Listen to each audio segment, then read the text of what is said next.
À Beau Soleil, sur les hauteurs de Monaco, c'est jour de fête. Dans cet établissement chic et discret de la Riviera, l'idole locale de toute une génération va bientôt se produire. Cet après-midi-là, Robert Faro donne son récital, un festival de chansons françaises. Un tour de chant que ce commerçant à la retraite promène sur toute la Côte d'Azur pour un public assez particulier qui l'attend de pied ferme. Oui, ils arrivent tout doucement, les résidents viennent à leur rythme finalement. On va faire ça le comble aujourd'hui ? Je pense qu'aujourd'hui on va faire ça le comble, oui. Ses fans, les résidents de cette maison de retraite. Robert Faro touche un cachet de 150 € pour les divertir. Viens maman. Voilà, comme ça vous avez votre déambulateur juste devant vous. Pour Robert Faro, Bonjour à tous. une mission toute simple, donner du bon temps à son public. Alors c'est dans les tubes d'hier qu'il puise son répertoire. Des chansons à peine plus jeunes que ceux qui les écoutent. Rien de tel pour redonner des ailes à un public de plus de 80 ans. Merci à tous. Tonnerre d'applaudissements, Monsieur Faro semble avoir réussi son coup. Est-ce que vous avez apprécié? Ah, moi? Oui. Oui. Oh, ben moi, quand Est-ce que vous j'avais avez 20 apprécié? ans, j'ai lancé, moi. Maintenant, j'ai 90 ans. Des personnes âgées ravies et prêtes à débourser beaucoup d'argent pour que l'on s'occupe d'elles 24 heures sur 24 dans des maisons de retraite. C'est maintenant un enjeu économique majeur, un business qui se chiffre en milliards d'euros.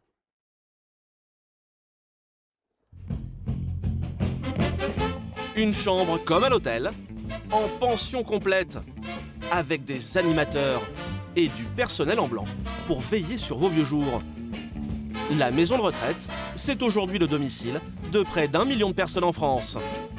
Un type de logement vers lequel se tournent de plus en plus de familles. Il y a des résidences publiques et gratuites, mais aussi de plus en plus d'établissements privés qui font fortune en pariant sur vos vieux jours. Leurs affaires sont en plein boom.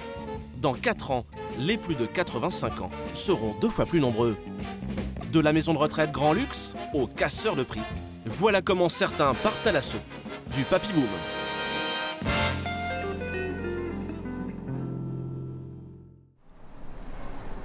Une maison de retraite, c'est un endroit où séjournent des personnes âgées dépendantes, à mi-chemin entre l'hôtel et l'hôpital. C'est aussi un business comme un autre, où il faut avant tout faire des bénéfices. Derrière ces grilles, se niche un petit coin de paradis pour passer ses vieux jours en toute quiétude. La résidence Fondivina. Vue panoramique sur la Méditerranée, arbres fruitiers et terrasses baignées de soleil, où les chaises longues n'attendent plus que leurs occupants. Pourtant, ce n'est pas un hôtel de luxe que dirige Jean-Louis Bourgel, Bonjour Mme mais une maison de vous retraite êtes déjà dehors? pour le 4e âge. Comment que ça va aujourd'hui? Et chaque matin, c'est le même rituel. Monsieur Bourgel commence sa journée par un petit tour de maison. Je regarde le bâtiment, l'extérieur, je vérifie s'il n'y a pas d'anomalie particulière. Le directeur veille au grain. Rien ne doit venir perturber des résidents très âgés, moyenne d'âge 84 ans. Ici d'ailleurs, tout est pensé pour eux, comme par exemple ce digicode. Pour sortir, le résident doit d'abord résoudre une petite énigme. Pour sortir, les 2 premiers chiffres de votre année de naissance et le résultat de 2 x 12 suivi de l'étoile. Un petit truc pour éviter que ceux qui n'ont plus toute leur tête ne prennent la poudre d'escampette. Alors que là, ils sont obligés de faire un calcul mental et c'est déjà plus compliqué. Cet établissement a ouvert ses portes il y a près de 4 ans. Un endroit destiné à des retraités plutôt aisés. Ouverture des portes. Dans les couloirs, une ambiance feutrée. C'est un peu le domaine de Madame Carl, la gouvernante des lieux. Elle s'apprête à accueillir un nouveau client. La semaine prochaine, lundi, c'est lundi, hein? Oui, on a 215. 215, c'est à 14h l'admission. Tout à fait. D'accord. Comme à chaque fois, Monsieur Bourgel veut vérifier que les souhaits du futur résident ont bien été exaucés. On lui mette un petit bureau. Très bien, donc elle sera contente d'avoir son petit bureau. Une cliente qui a des exigences très Le précises. fauteuil de repos avec le repose-jambe, Voilà. donc C'est vous avez fait. bien répondu à son attente. Une chambre de 22 mètres carrés avec la télévision et une salle de bain spécialement équipée pour personnes âgées. Il y a surtout cette vue imprenable sur la Méditerranée, un emplacement idéal qui fait grimper le prix du séjour. Le prix de vente se situe à 178 €. Il y a une terrasse, un balcon, et la surface de la chambre correspond à ce prix-là. Au total, 74 lits de 140 à 193 € par jour en pension complète, le prix d'un très bon hôtel. A priori, un bon moyen pour gagner beaucoup d'argent. D'autant plus que monsieur le directeur a quelques avantages. Vous allez bien? Ça va? Certains de ses salariés ne lui coûtent pas grand-chose. Bonjour monsieur Lamette. Comme monsieur Damet, l'infirmier en chef. Cette nuit, ça a été calme. Infirmier, médecin, ici tout le personnel soignant est pris en charge par la Sécu. Pas de souci, tout le monde est là. Pas de souci, tout le monde est là. L'équipe est au complet. La nuit a l'air d'avoir été calme, donc il n'y a pas de souci. Bon, moi, c'est rien de particulier, mais on se voit tout à l'heure. Mais l'État ne rembourse que les soins. Monsieur Bourget, lui, doit payer tout le reste. Et dans une maison de retraite, ce ne sont pas les charges qui manquent. Le poste le plus important, c'est le personnel hôtelier.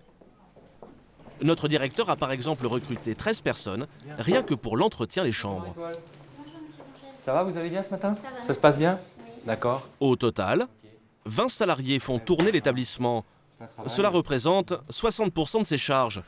Et pas question de rogner là-dessus.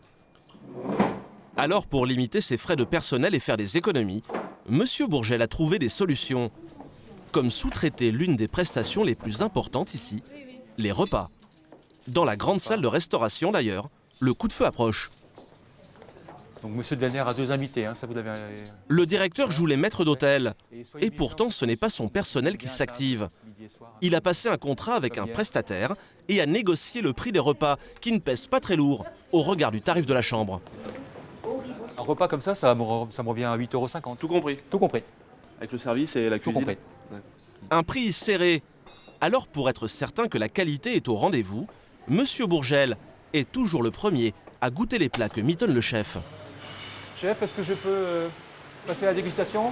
Le directeur vient mettre son grain de sel en cuisine. Un rôti d'Inde, filet, des pommes sautées, salade verte. Un plat du jour, également proposé en version mixée, pour les résidents qui manquent de mordant. Jean-Louis Bourgel joue les testeurs. En entrée, pisse saladière, la spécialité locale. La piste saladière, la pâte est parfaite, bien levée, bien gonflée. Au final, presque un sans faute pour le chef. Est-ce que vous pouvez un petit peu travailler votre sauce? Mais après les plats, il y a autre chose de très important à contrôler. Vous pouvez me passer un plan de table, s'il vous plaît? Dans une maison de retraite, on passe près d'un quart de son temps libre dans la salle à manger. Alors monsieur Bourgel doit faire en sorte que tout le monde passe un bon moment, sinon les clients risquent d'aller voir ailleurs. C'est-à-dire que là, on a une table de personnes qui ont eu son argent social assez élevé, qui ont eu une bonne culture générale, qui adorent parler.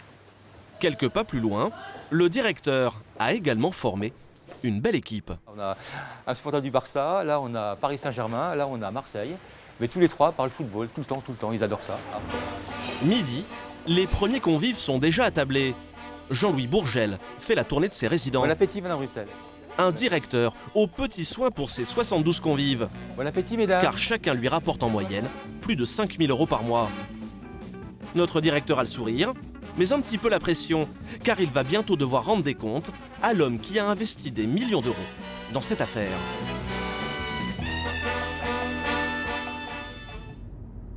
En Suisse, au bord du lac Léman, la petite ville de Lutry, le Saint-Tropez helvétique. Au château de la Rive, un établissement très chic pour personnes âgées. Monsieur Bourgel est venu faire son rapport à un riche homme d'affaires.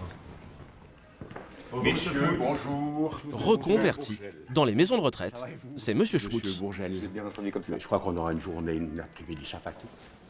Il y a 4 ans, Monsieur Schmutz, un ancien opticien, s'est lancé sur le marché français et a ouvert son premier établissement. Il a investi 27 millions d'euros, dont 20 millions de sa poche. Alors, il attend des résultats. Pas question de perdre de l'argent. Et son directeur a plutôt de bonnes nouvelles pour le patron. J'ai bon espoir que d'ici la fin de l'année, nous resterons à cet équilibre et qu'on pourra envisager l'avenir de Fonds Divina avec une certaine sérénité. 4 ans après son ouverture, la maison de retraite est déjà à l'équilibre. Et pour Monsieur Schmutz, c'est très encourageant. Équilibré. Équilibré et c'est extraordinaire. parce que vous avez maintenu l'outil, vous avez beaucoup investi, beaucoup... Faire des bénéfices, ce n'est pas encore la priorité. Il faut d'abord amortir la mise de départ. Et M. Schmutz n'est pas inquiet, car en misant sur le grand âge, il est certain d'avoir toujours des clients pour son établissement. Un établissement médico-social avec le vieillissement de la population, vous pouvez faire des calculs beaucoup plus précis. Vous pouvez faire des calculs avec 98% de taux d'occupation. Donc plus facile, il n'y a pas. Un business facile, la vieillesse, c'est un secteur d'avenir. Voilà pourquoi de plus en plus de monde décide de miser sur les vieux jours. Maison de famille, Orpea ou encore Corian. Des groupes qui pèsent des millions d'euros. Des poids lourds de la maison de retraite qui ont bâti leur fortune avec une stratégie très efficace, vendre des séjours accessibles au plus grand nombre. À Tours, face au restaurant du Centenaire, un bâtiment discret au centre-ville, sans fioriture, la maison de retraite des Amarantes, l'un des 122 établissements d'un grand groupe français. Derrière ces murs, 84 résidents. Et parmi eux, il y a Monsieur Marion, 92 ans. Il est là depuis une semaine. Et Madame Périse, la directrice des lieux, a une nouvelle qui l'attend impatiemment. Chaque jour, l'habillement. On va attendre votre femme, tranquillement. Elle vient. De toute façon, elle va arriver, c'est sûr.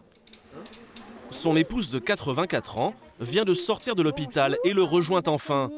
La maison de retraite, quand le maintien à domicile devient impossible. Bonjour. Pour les Marion, 2 chambres en pension complète, facturées chacune 85 € par jour. Et à ce tarif-là, rien d'exceptionnel, un confort standard. Un Jules. 20 mètres carrés. Et vous avez une salle d'eau. Pas de parquet au sol ou de vue sur la mer, mais c'est 2 fois moins cher que dans la maison de retraite près de Monaco. Une pièce tout à fait au goût des anciens voisins des Marion qui les ont accompagnés là. Guérir. Moi, je la trouve très bien, très propre, très lumineuse. C'est très agréable à tout point de vue. Sur les 85 € facturés à chaque résident, il reste au final un bénéfice de 6 € par jour qui tombe dans la poche du groupe Corian. Ce n'est pas énorme. Alors pour gagner beaucoup d'argent, une seule possibilité, multiplier les lits, ouvrir toujours plus de maisons de retraite. Et c'est un vrai parcours du combattant. À Paris, dans un immeuble discret, le siège de l'un des géants français de la maison de retraite, le groupe Corian. 14 000 salariés et parmi eux Franck Rimasson, le responsable du développement. Sa mission, faire grossir l'entreprise qui compte déjà plusieurs milliers de lits en France. 123 EHPAD pour 10 800 lits. Pour gagner des clients, Franck Rimasson doit proposer toujours plus de lits. Le souci, c'est qu'il ne peut pas ouvrir des maisons de retraite d'un simple claquement de doigts. Tout est réglementé par les pouvoirs publics qui passent commande au secteur privé. Dis-moi Luc, tu peux me ressortir le dernier cahier des charges de l'appel à projet qu'on a eu ? Comme c'est de l'argent public qui paye les salaires du personnel soignant, c'est l'État qui fixe le nombre de places à créer. Merci. Et cette année, Franck Rimasson n'a pas eu grand-chose à se mettre sous la dent. L'État n'a lancé qu'un seul appel à projet aux pros de la retraite. C'est le seul auquel on a répondu, voilà, sur 2011. Et on n'a répondu qu'à celui-là parce que nous n'avons identifié que celui-là. A priori, cette année, donc, un seul et unique établissement à bâtir, 100 lits, à Paris, alors qu'il faudrait de 5 à 10 000 places de plus par an pour répondre à la demande en France. Est-ce qu'il y a de l'argent public pour ouvrir de nouveaux lits en France ? Écoutez, ça c'est une question que vous poserez au ministère. Franck Rimasson joue les diplomates. Qu'elles sont vite comme ailleurs, quoi. Mais le contexte général ne plaide pas pour effectivement avoir des moyens de création nouveaux en nombre significatif. En clair, des maisons de retraite toutes neuves, ce sera pour plus tard. Et ça ne fait pas les affaires de notre directeur. Alors pour développer son activité, il doit s'y prendre autrement. Et l'un des secrets les mieux gardés ici est dans une simple armoire, les dossiers des concurrents qu'il s'apprête à racheter. Sont nos opérations actuellement en cours d'études, de développement, d'acquisition d'établissements ou de petits groupes. Voilà la solution. Comme il ne peut plus construire de nouvelles maisons de retraite, il en rachète. Et ce ne sont pas les opportunités qui manquent. La chasse aux bonnes affaires est ouverte depuis qu'une catastrophe a bouleversé tout le secteur. Été 2003, la canicule frappe la France et provoque une vague de décès qui prend tout le pays de court. 15 000 victimes, essentiellement des personnes âgées. Près d'un tiers d'entre elles trouvera la mort dans des maisons de retraite, des établissements souvent vétustes et inadaptés. La France prend alors brutalement conscience des conditions de vie de ses aînés. C'est effectivement notre système de santé qui a montré de graves défaillances. Face à l'ampleur du drame, l'État décide de faire le ménage et fixe de nouvelles règles. Si elles ne veulent pas fermer, des milliers de maisons de retraite doivent se moderniser. Mais certaines n'en ont pas les moyens, alors leurs propriétaires choisissent de vendre.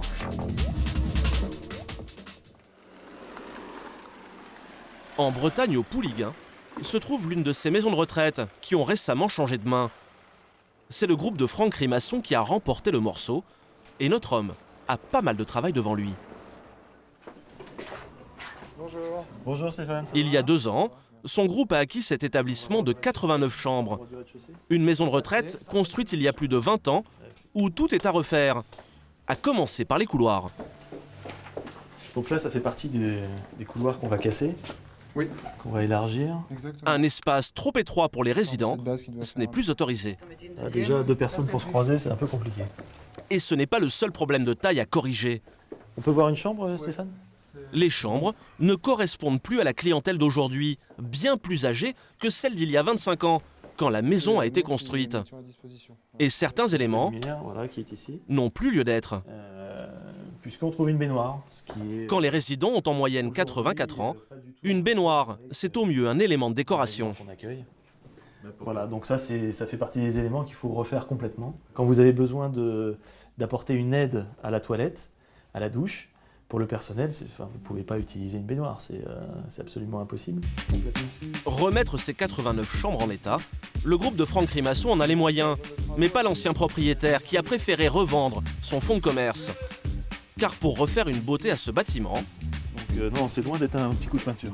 Il a fallu sortir plus de 6 millions d'euros. Alors monsieur Rimasson veut s'assurer qu'à ce prix-là, la maison de retraite sera conforme au cahier des charges. On avait des chambres... Voilà ce qu'il en reste. Pour agrandir le couloir, par exemple, il a fallu déplacer les murs. On pousse ici, en partie, et en on va limite monter une cloison ici. du voile béton. Là. Il manquait 30 cm de largeur pour que le couloir soit aux normes. Au minimum, c'est 1,40 m de largeur de passage au niveau du couloir. Donc là, on n'y était pas. On n'y était pas du tout. Et c'est justement dans un couloir que Constance Dubois, la directrice de l'immobilier, repère un petit défaut. Comme vous voyez, regardez. On peut se coincer les doigts. Il manque le joint derrière la main courante. Et encore, moi j'ai une grosse main, mais une petite main de résidente, elle reste coincée. Ouais. Et ce qui intéresse le plus Franck Rimasson, c'est de voir une chambre terminée, celle que les futurs clients visiteront avant de faire affaire avec son groupe. Donc typiquement, ça c'est la chambre témoin. Une porte de 90 cm de large minimum, c'est la loi. Et à l'intérieur, cette chambre de 22 mètres carrés, un petit studio qui plaît beaucoup à Franck Rimasson. Et puis là, dans cette chambre, effectivement, plusieurs volumes qui donnent, qui permet de créer et de rendre un peu plus matériel le côté comme à la maison. Et la partie salle de bain. Prix de la pension complète, autour de 90 € par jour, 2700 € par mois. Notre directeur le sait, ce type d'établissement n'est pas encore accessible au plus grand nombre. Alors pour élargir sa clientèle, il a dû trouver un bon moyen pour casser les prix.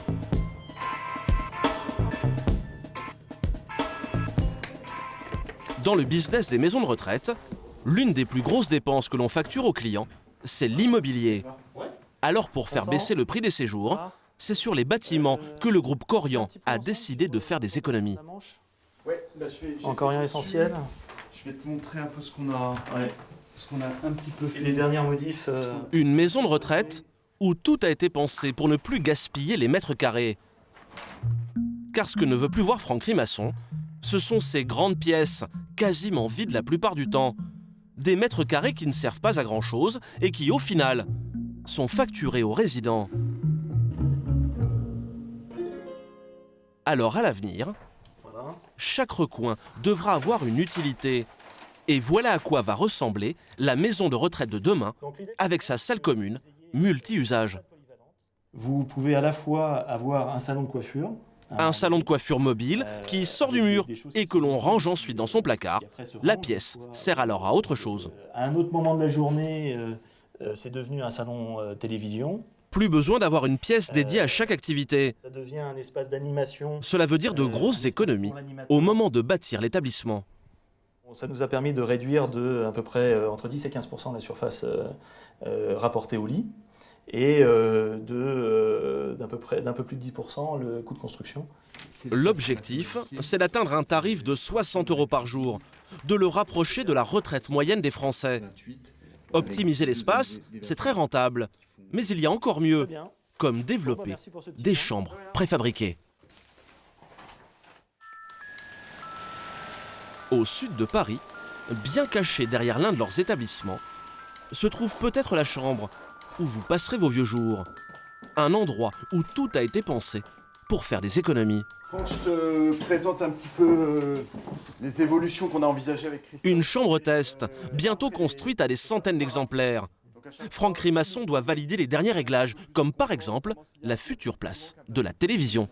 La télévision, ça les opérationnels nous ont dit que pour une personne dans son lit, c'était peut-être un peu trop bas. Et donc on l'a mise plus haut. Une chambre où certains éléments, comme le bureau ou la penderie, ont été fixés au mur. Des meubles sans pied, c'est bien plus simple pour faire le ménage. C'est simple, là, on passe juste un coup. En une seule passe. Et en une seule passe, on enlève tout, plutôt que d'aller se retrouver avec un angle dans lequel... Et comme cela va plus vite à nettoyer, il y a besoin de moins de monde pour le faire. De belles économies en perspective. On a estimé qu'en tout cas à l'échelle d'un établissement, ça nous permettait de gagner l'équivalent d'un ETP de personnel dédié au bio-nettoyage et donc à l'entretien des chambres. Un salaire en moins. Voilà. Mais là où M. Rimasson espère faire le plus d'économies, c'est sur la structure elle-même. Une chambre en bois, produite à la chaîne, qu'il n'y aura plus qu'à poser dans la maison de retraite. La chambre arrivera telle qu'elle sur le chantier, avec la partie salle de bain complètement aménagée, et ce ne sera qu'une question de raccordement. Une chambre low cost, à moins de 60 € par jour. Voilà comment les rois de la vieillesse espèrent conquérir le plus grand nombre de clients, des plus de 85 ans, dont le nombre devrait doubler d'ici à 2015.